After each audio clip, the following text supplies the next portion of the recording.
Hey everybody, I hope you'll forgive me that there hasn't been a video for a while. If you've watched the weekly live videos, then you know I've had bronchitis, and there's something about making YouTube videos that once you get off the bicycle, it's kind of hard to get back on. So this is me trying to get back on the bike, so I hope it's interest to you.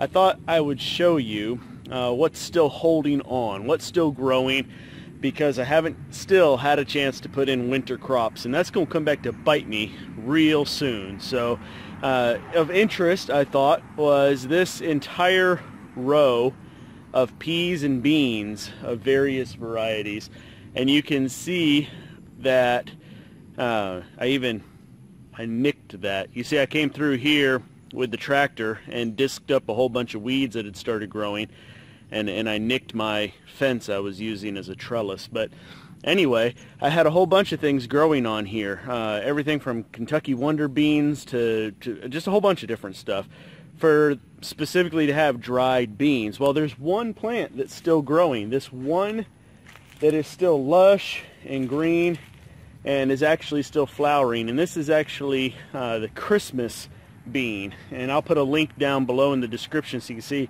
what a bean actually looks like. So I thought that was kind of neat, and this is the kind of thing that when I see, oh, that grew really well, that I want to remember about, because this was highly neglected.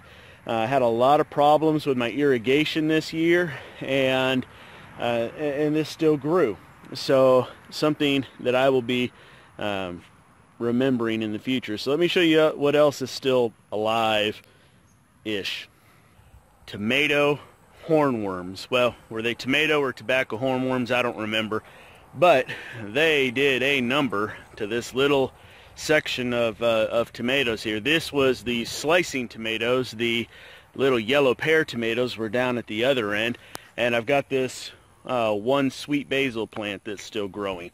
Again, lots of irrigation problems, so these are dying off. But here in our region, which is zone 8A, the way tomatoes grow for us is we get a big flush in late spring, and then during summer it's too hot for the tomatoes to set their blossoms.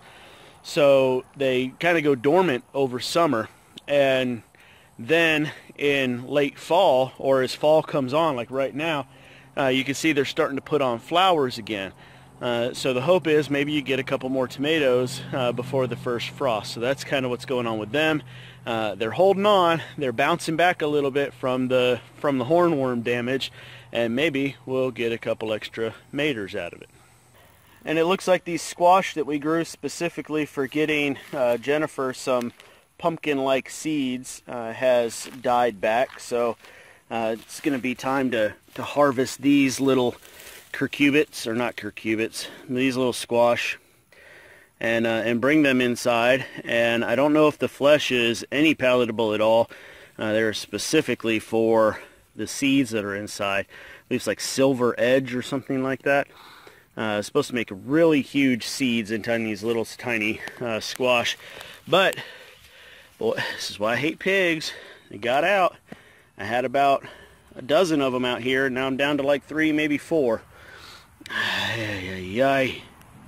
The amaranth and the sorghum never grew enough to bother trying to harvest enough grain to eat anything from, but we should be able to get some seed from this. So this entire field is where we harvested that huge crop of squash from, and it has now all been disked up as well. I've got this one rogue cowhorn okra that's got a couple pods going to seed, and then the army worms, or whatever you want to call them, I don't know specifically which ones they were, but the fall webworms, the army worms, whatever they are, killed off the okra that was down over here. So I was harvesting okra and trying to do an experiment to get okra chips, whole okra, dehydrated okra chips, like you can buy in a grocery store. And I tried it 4 different ways, and I couldn't get satisfying results. I got maybe like 2 pods that were just pristine, perfect, exactly what I was looking for, and the rest of them didn't work out. So that experiment is going to have to wait for another time.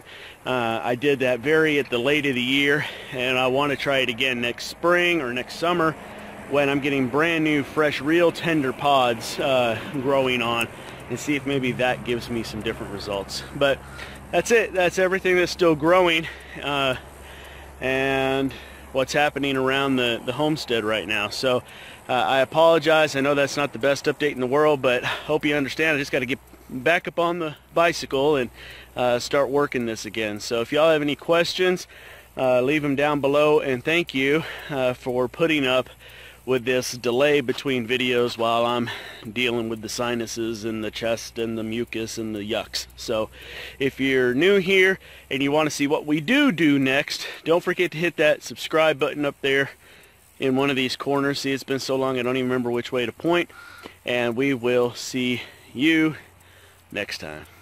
Bye.